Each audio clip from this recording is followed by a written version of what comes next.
Nous avons tous les jours, un impact sur le monde autour de nous. Ce que nous faisons fait une différence et nous devons choisir quelle différence nous voulons faire. Jane Goodall. Bonjour et bienvenue dans l'émission Bâtisseurs de monde, le podcast des dirigeants qui veulent choisir leur impact relationnel. Je suis Franck-Joseph Morin, coach, psychopraticien du lien et superviseur de dirigeants, et j'accompagne les dirigeants, les fondateurs et les entrepreneurs qui veulent associer performance économique et performance relationnelle. Ici, pas d'injonction ou de recette prête à l'emploi, mais plutôt un espace de respiration et de réflexion, un pas de côté pour vous donner envie de faire enfin face à vos enjeux relationnels. Car j'en suis convaincu, nos plus grands défis sont toujours relationnels.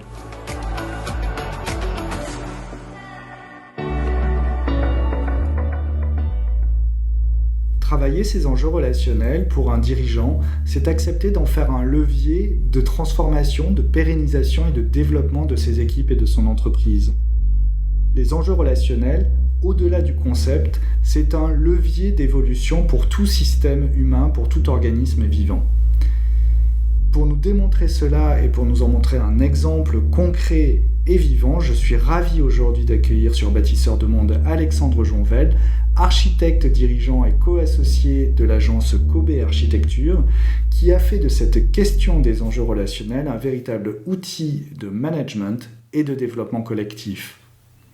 Je vous souhaite une bonne écoute.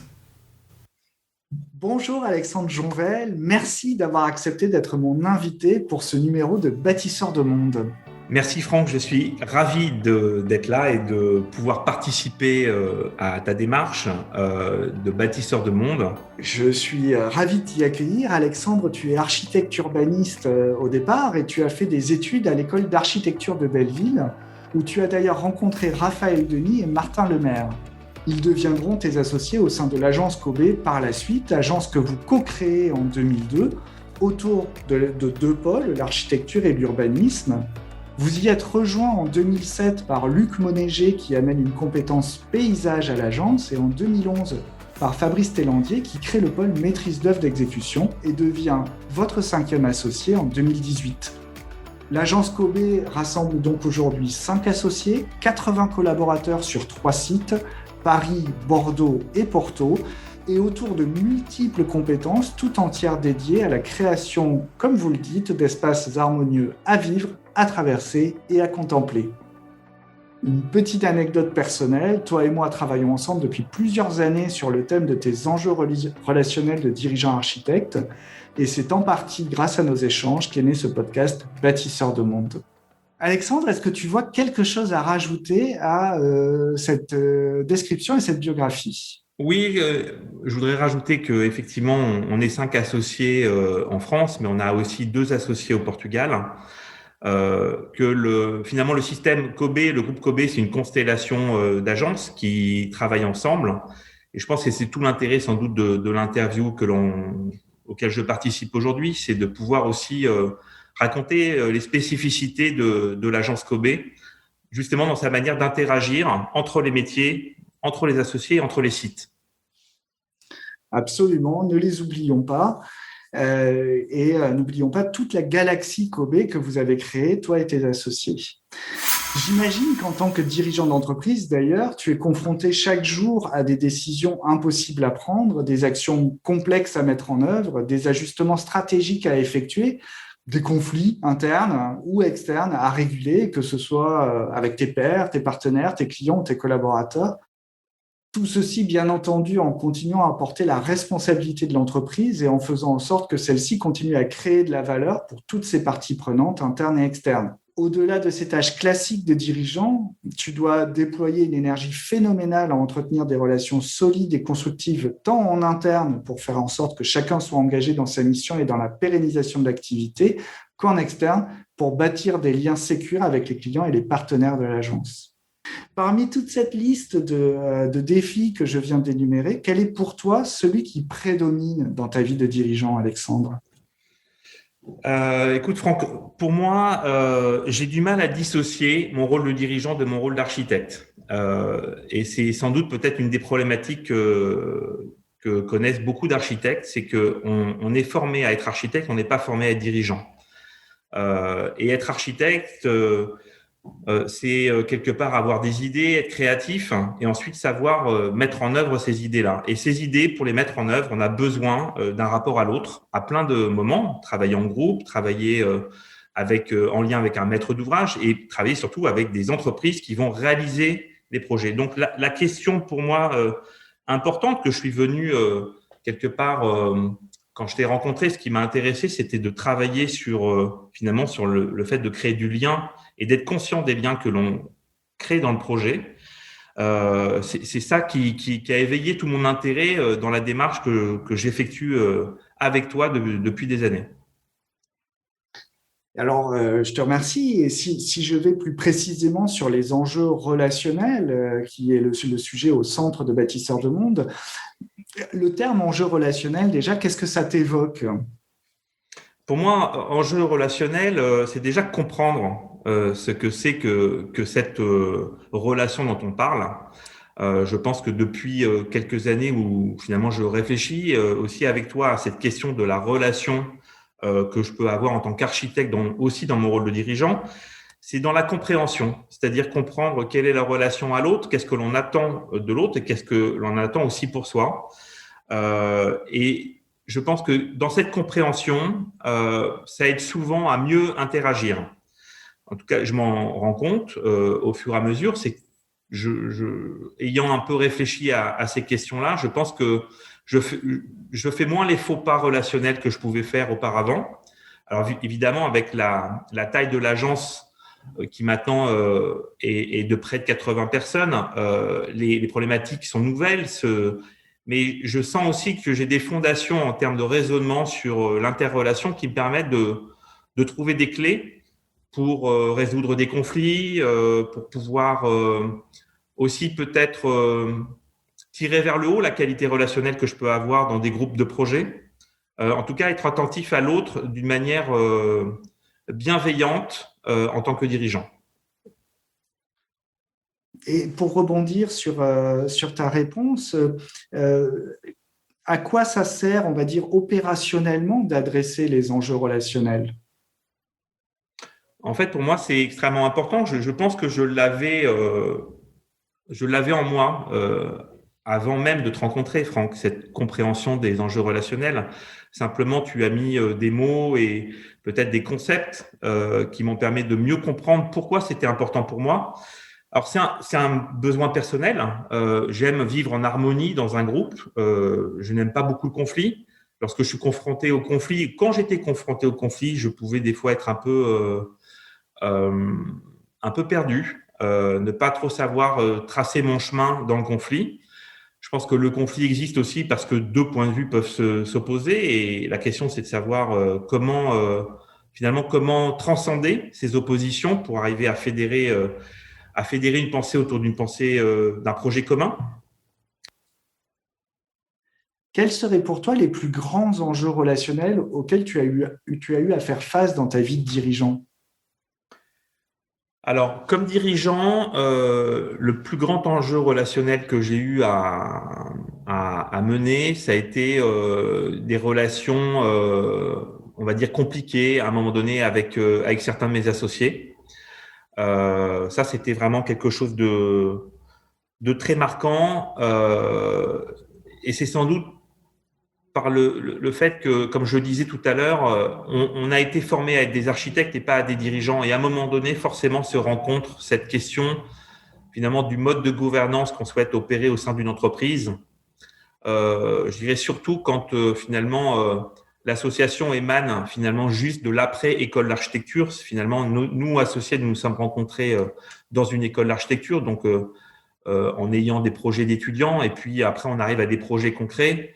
On les fait, ces projets, on les développe, on a une forme de réussite, mais en même temps, l'entreprise se développe et on est confronté à ces problématiques de comment finalement on se positionne en tant que dirigeant au sein d'une entreprise. On n'avait pas de schéma en tête, les associés de l'agence n'avaient pas vécu dans d'autres structures, on va dire plus matures. Donc, on a un peu défriché et je dirais qu'on a été obligé un peu de s'inventer nos rôles. Et ça a parfois nous a conduit sans doute à certaines impasses et à avoir des relations presque toxiques entre nous, alors que le but était de construire une entreprise ensemble.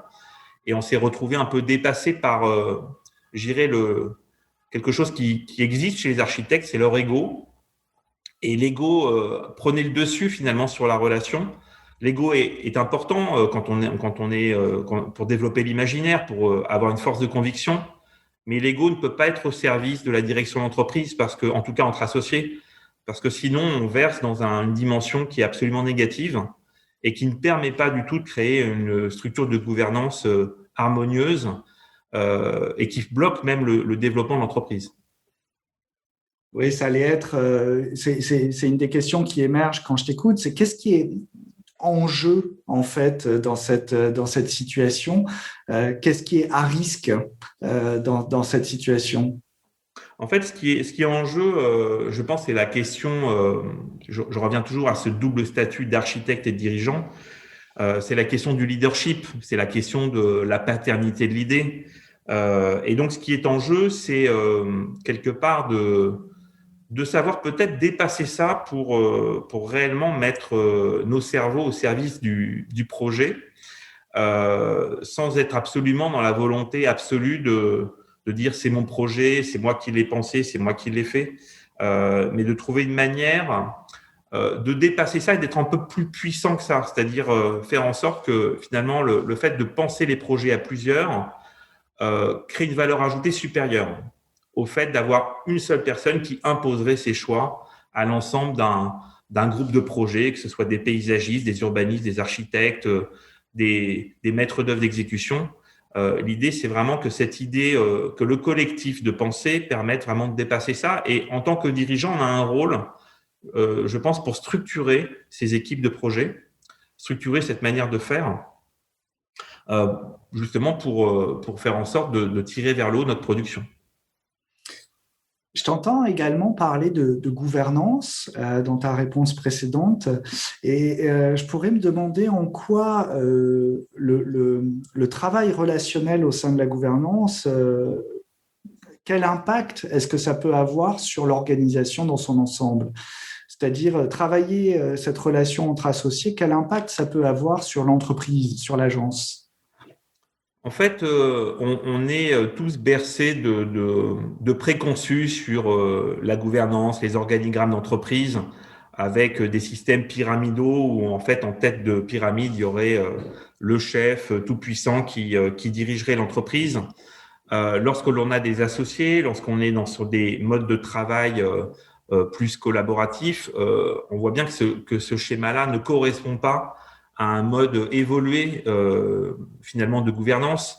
Et on a été confronté à ça au sein de l'agence Kobe. Et finalement, en fait, peut-être en tant que dirigeant, la compréhension de ces enjeux relationnels, c'est peut-être faire un pas en arrière, un pas de côté, et laisser place à l'autre, et être plutôt dans un fonctionnement dynamique, interactif, agile, on va dire, c'est un mot à la mode, mais qui correspond bien à mon avis, à cette idée du partage du pouvoir, d'un partage intelligent du pouvoir, qui nous a permis, et ayant dépassé finalement cet enjeu complexe relationnel que l'on avait entre associés, nous a permis finalement de construire et de refonder notre agence sur des principes beaucoup plus clairs dans la relation entre associés.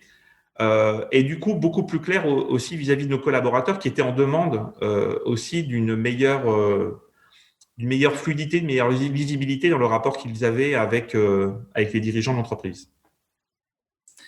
Donc, ce que tu dis, c'est que ça peut avoir un impact non seulement sur le fonctionnement du groupe d'associés, mais également sur le fonctionnement opérationnel de l'agence dans son ensemble, de tous les collaborateurs. Oui, ça a un impact parce que notre agence est structurée autour de plusieurs métiers et on a eu le tort à un moment donné peut-être de faire correspondre en silo finalement nos métiers dans des pôles dirigés par un des associés. Et finalement, on est arrivé à cet écueil de créer une agence qui était une accumulation, une sédimentation de métiers les uns à côté des autres, Ce qui faisait agence, c'était qu'on avait un même nom, mais en tout cas, dans notre fonctionnement, c'était pas un fonctionnement aussi intégré que ça, y compris dans notre relation avec notre filiale portugaise. Donc, à un moment donné, finalement, le fait de tout remettre à plat et de dire, finalement, quand on est dirigeant d'une structure, pas dirigeant d'un pôle. On peut très bien être directeur de pôle, mais c'est différent. C'est pour ça que toute cette compréhension des multiples casquettes que l'on a lorsque l'on est architecte, associé, dirigeant d'entreprise, permet de mieux clarifier notre relation au collaborateur. Le collaborateur, finalement, rarement il est en relation avec l'associé de la structure. Par contre, il est en relation, en tout cas avec moi, en tant que directeur de pôle et architecte et urbaniste. Donc ça, c'est important. Les collaborateurs ont besoin de savoir, ils sont peut-être même plus clairvoyants que nous sur ce qu'ils attendent de nous en termes de prise de décision à un niveau très précis. Tu as décrit tout à l'heure ton goût pour ce travail de la relation, ce travail des enjeux relationnels. Tu as dit que tu l'avais engagé par goût personnel, puis également par nécessité professionnelle. Quel a été ton plus grand défi ou dans ce travail relationnel? Qu'est-ce qui a été le déclencheur? Qu'est-ce qui a vraiment est-ce qu'il y a une souffrance à l'origine ou est-ce qu'il y a un obstacle que tu as dû dépasser qui t'a fait dire, bon, maintenant, il faut y aller? Oui, bon, en plus, Franck, tu connais l'histoire de l'agence depuis plusieurs années. En fait, il y avait beaucoup de frustration à un moment donné, une envie vraiment de trouver une manière de dépasser cette frustration. C'est passé à un moment donné par le fait que j'ai sans doute dû m'imposer un petit peu. Et j'en ai vu les conséquences, c'est-à-dire que c'était pas non plus une situation que j'ai trouvée très épanouissante. Donc, il fallait aller au-delà de ça.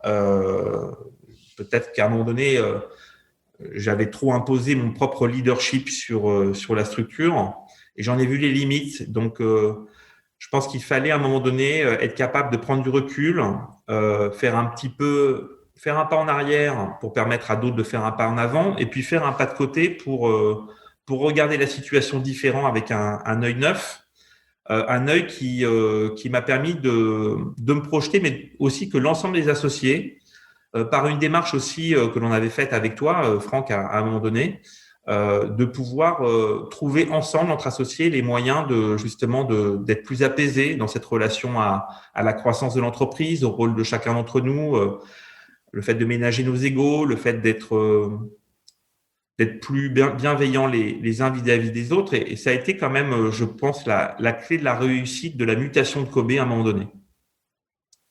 Donc, ça a permis à l'agence de continuer à se développer et puis peut-être aussi de continuer à exister, tout simplement.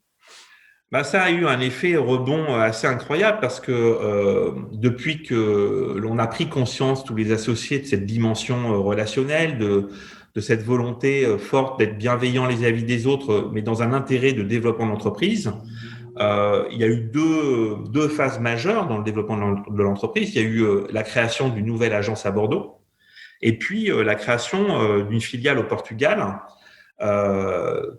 L'idée, c'était pas de créer une structure au Portugal dans une logique de pure sous-traitance. L'idée, c'était vraiment de faire en sorte que l'agence du Portugal, dirigée par un des associés fondateurs de l'agence, permette à un système complet d'interagir. Et finalement, dans les équipes projets que l'on met en place à l'agence, on est toujours dans des logiques d'équipes projets multi-sites.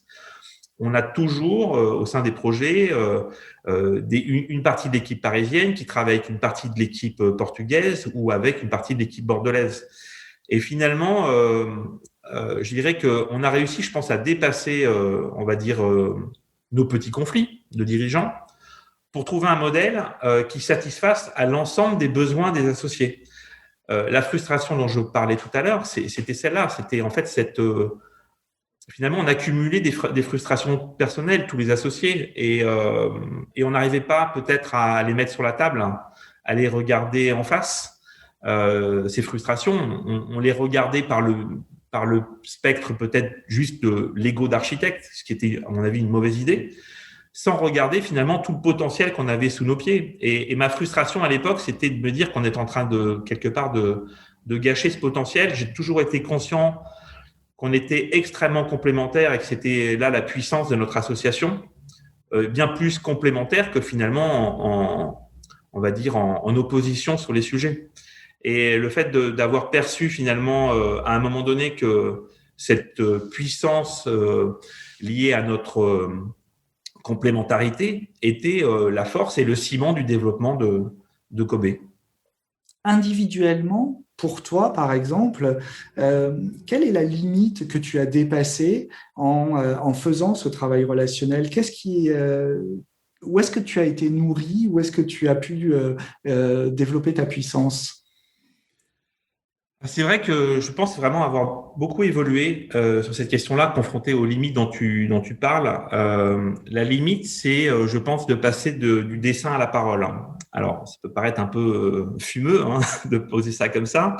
Je vais m'en expliquer. En fait, au départ, quand on est architecte, on a une petite équipe, on dessine beaucoup. On est très exigeant dans le fait de faire correspondre son dessin et de le transmettre à des collaborateurs qui éventuellement vont prolonger ce dessin. Et donc, on est, oui, exigeant et je dirais, on a envie que finalement le collaborateur soit le prolongement de notre propre main et qu'il y ait une traduction parfaite de ce que l'on a dans notre propre imaginaire. À un moment donné, on est confronté finalement à de nombreux projets, à la multiplication des projets et donc à se dire qu'à un moment donné, on ne peut pas tout dessiner et tout donner à gratter. C'est notre expression dans le milieu, c'est-à-dire à gratter, à dessiner et à dessiner parfaitement ce qu'on a en tête. À un moment donné, la limite, c'est celle-là. C'est celle qu'à un moment donné, il faut accepter aussi que au sein d'une agence d'architecture, il y a d'autres personnes qui sont architectes, donc qui ont des idées, qui ont leur propre personnalité, identité.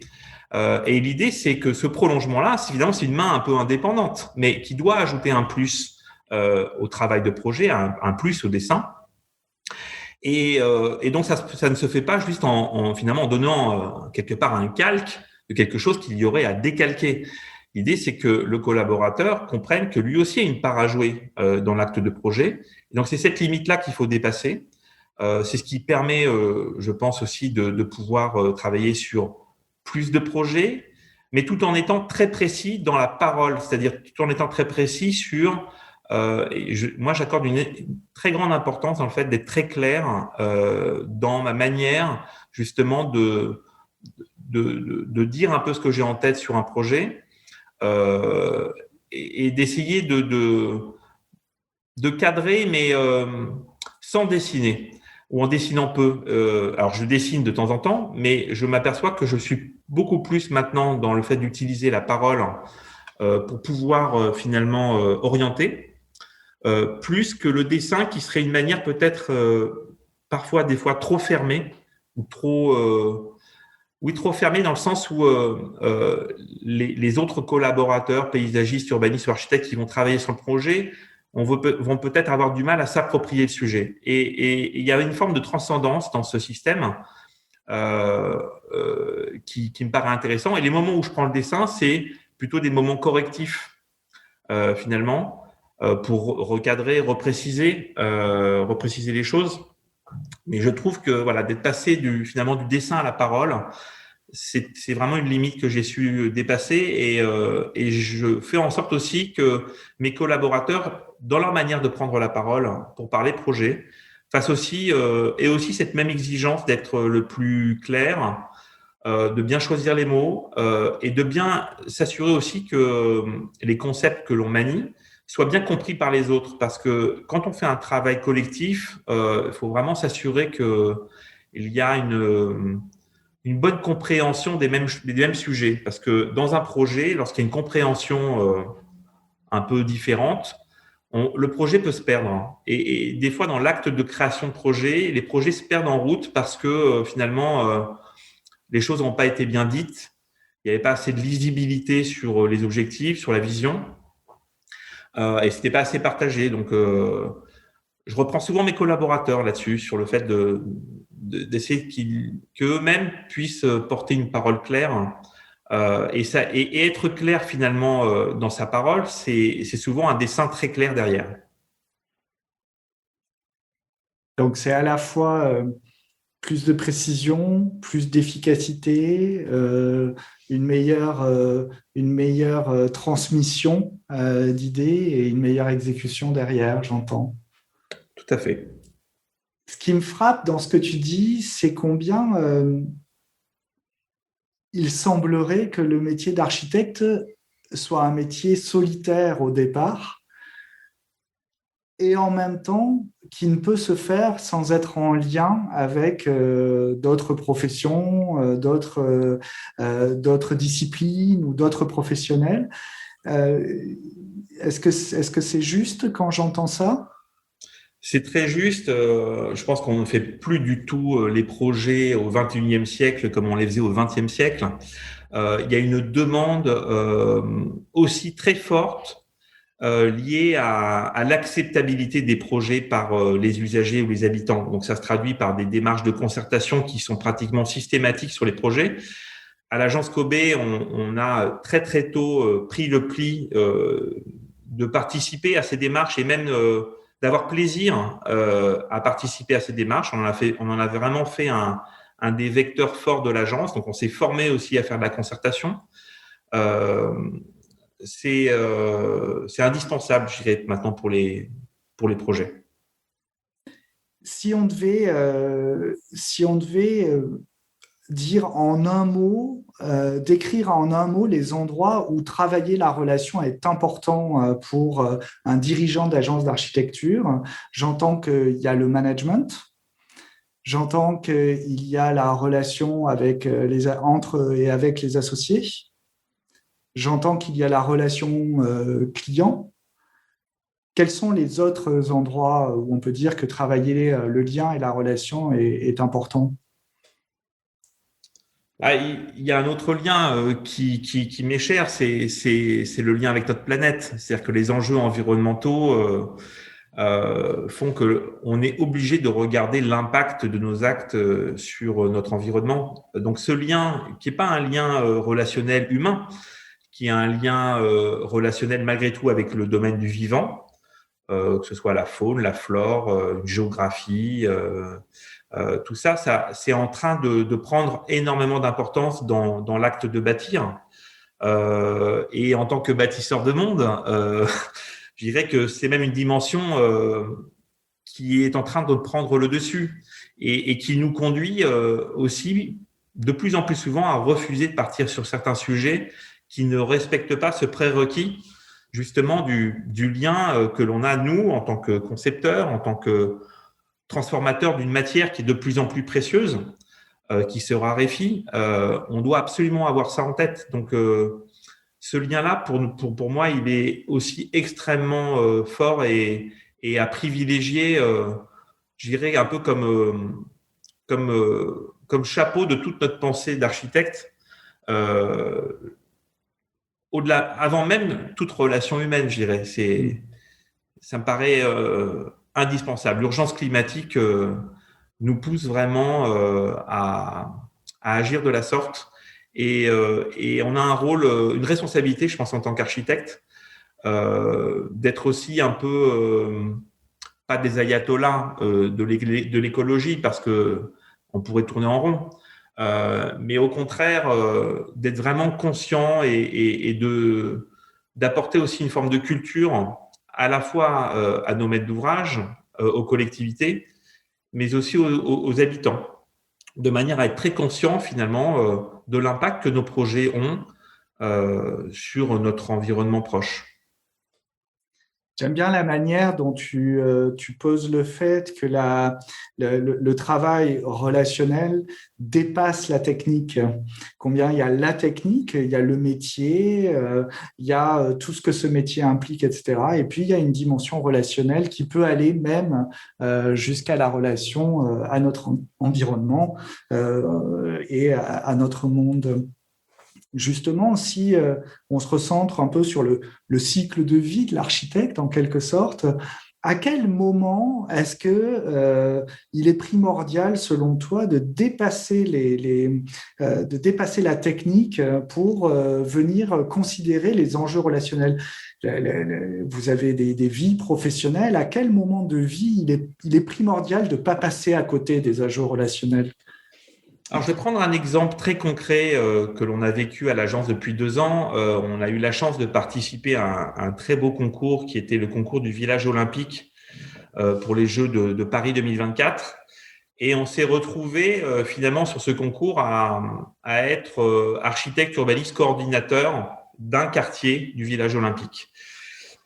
Et finalement de travailler en mode concours avec 7 autres agences d'architecture et de paysage. Et ça a été extrêmement marquant pour moi de voir, et je m'en suis aperçu après coup finalement, que finalement toute cette finalement pensée de l'interrelation, justement de cette qualité relationnelle qu'on devait avoir entre agences, a été finalement une des clés de la réussite de notre groupement. L'esprit collectif qui s'est dégagé du groupe que l'on avait mené sur le village olympique, cet esprit sportif, on va dire, mais d'équipe, nous a fait gagner. Et comment ça s'est traduit? Ça s'est pas traduit par le fait que nous, Kobe, en tant que coordinateur, on allait, je dirais, prendre le dessus sur en tant que chef d'orchestre de l'ensemble, mais plutôt dans la manière de faire vivre ce collectif. C'est-à-dire que j'ai beaucoup réfléchi au démarrage de ce concours sur comment organiser finalement le travail de ces différentes agences avec des agences très douées, des architectes talentueux qui eux-mêmes avaient aussi un ego assez fort. Comment on faisait en sorte finalement de faire travailler tout ce petit monde? Eh bien, ça a été le fait de réfléchir aussi à ce que chacun trouve une juste place dans la manière de travailler, mais aussi dans le village.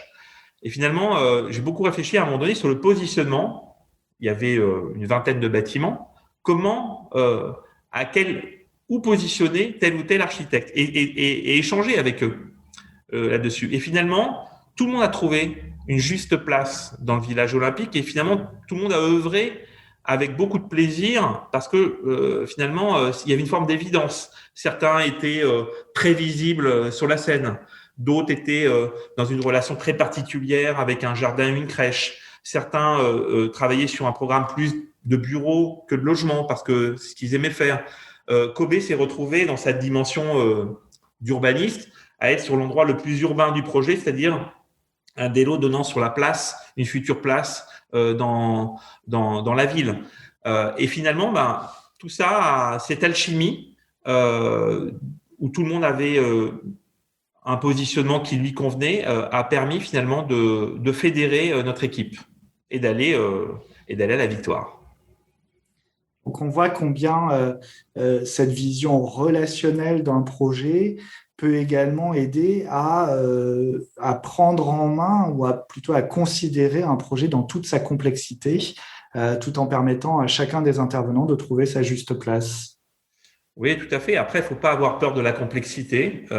Ça peut faire extrêmement peur. Pour ne pas en avoir peur, je pense qu'il faut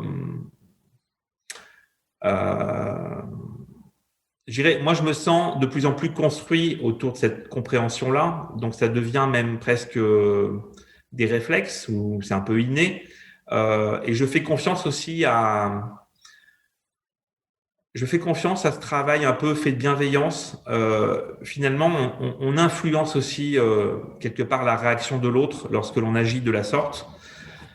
Et je me rends compte de plus en plus que finalement, on arrive à changer un peu nos manières de travailler entre architectes, juste en favorisant ce type de relation. Très bien, c'est formidable, ça donne à réfléchir, je te remercie beaucoup. J'ai une dernière question et une question subsidiaire. Ma dernière question, en fait, c'est plus le mot de la fin, ton expression libre. Qu'est-ce que tu aurais encore envie de partager avec les auditeurs de Bâtisseurs de Monde? Et ma question subsidiaire, c'est quel thème est-ce que tu aurais envie de voir développer dans le prochain épisode de Bâtisseurs de Monde? C'est pas facile comme mot de la fin. J'ai envie de dire que c'est passionnant d'avoir conscience de ces enjeux relationnels pour mener notre métier de dirigeant. C'est exigeant, ça demande de l'énergie, mais je pense que la récolte est belle au final. Et la récolte relationnelle, elle est belle. Même si voilà, il faut de temps en temps se vacciner, se revacciner, c'est-à-dire réinsuffler vraiment dans notre manière de faire tout ce savoir que j'ai acquis depuis quelques années sur cette manière de vouloir développer une qualité relationnelle. De temps en temps, il y a besoin de piqûres de rappel, un petit vaccin, voilà. Il faut pas l'oublier. Finalement, quand on est dirigeant, on est quand même des sportifs de haut niveau dans la manière de travailler notre exercice de dirigeant. Et on a besoin d'entraînement. Et je pense qu'à un moment donné, et c'est ce que je fais avec toi, Franck, finalement, je pratique l'entraînement qui me permet, lorsque je suis voilà, en action de dirigeant au sein de l'entreprise, d'être bien préparé. Donc, je tiens à t'en remercier parce que je trouve que ça m'apporte beaucoup. Et je dirais que ça n'apporte pas que à moi, ça apporte à mon entourage, à mes associés, à mes collaborateurs. Ils ne sont pas forcément au courant de la démarche que j'effectue depuis quelques années dans cette démarche de coaching et de supervision à tes côtés. Peut-être qu'ils écouteront cette émission. En tout cas, j'en serais ravi qu'ils découvrent aussi cette autre part du travail sur soi que l'on peut faire comme dirigeant pour créer un bien-être au sein de l'entreprise et un épanouissement personnel, mais aussi un épanouissement de l'ensemble des collaborateurs de l'entreprise. Je te remercie beaucoup pour ce témoignage. Justement, pour terminer, quel thème est-ce que tu voudrais voir développer dans le prochain numéro de Bâtisseurs de Monde qui nous permettrait de creuser plus particulièrement un aspect de tes apports d'aujourd'hui? C'est peut-être celui de réfléchir à la transmission. C'est-à-dire, même si un dirigeant acquiert finalement cette compréhension des enjeux relationnels, en fait, on est des relais. Et je pense que ça peut être intéressant de faire en sorte de décupler finalement ce savoir en sachant transmettre. Voilà, c'est peut-être une thématique qui m'intéresserait à voir être développée dans le futur numéro de Bâtisseurs de Monde. Je te remercie beaucoup pour cette suggestion. Alexandre, nous arrivons à la fin de cette interview. Je te suis très, très reconnaissant d'avoir répondu à mon invitation et de t'être prêté au jeu de questions parfois difficiles, souvent complexes. Et si certains de nos auditeurs veulent te contacter pour échanger sur ton expérience, est-ce que c'est possible? Comment peuvent-ils te joindre? Alors, tout simplement par LinkedIn, qui est un magnifique réseau de mise en relation. Voilà, il n'y a aucun souci. Au contraire, j'aurais plaisir à faire en sorte que je puisse aussi répondre à certaines questions.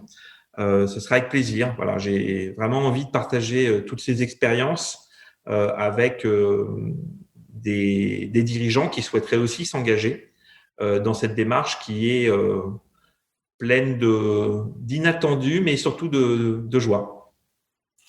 Merci beaucoup, Alexandre. Merci pour ces réponses sincères. Merci pour ces réponses complètes. Et je me réjouis de te retrouver dans de prochaines aventures.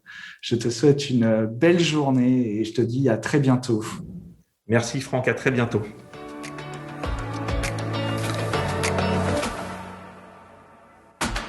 Merci d'avoir écouté cet épisode de Bâtisseurs de Monde. S'il vous a plu, n'hésitez pas à laisser un commentaire, Également, si vous désirez que Bâtisseurs de Monde traite un sujet ou une question en particulier, utilisez les commentaires ou envoyez-moi un message à franck@mycelium-consulting.com. Vous pouvez retrouver tous les épisodes de l'émission en vous abonnant à la chaîne YouTube de Mycelium Consulting ou à Bâtisseurs de Monde sur vos plateformes d'écoute préférées, Deezer, Spotify, Apple Podcast, SoundCloud. Nous pouvons aussi nous retrouver sur le site internet de Mycelium Consulting, www.mycelium-consulting.com. En attendant, je vous donne rendez-vous dans 15 jours sur vos plateformes de streaming en audio ou en vidéo pour continuer à explorer votre impact relationnel.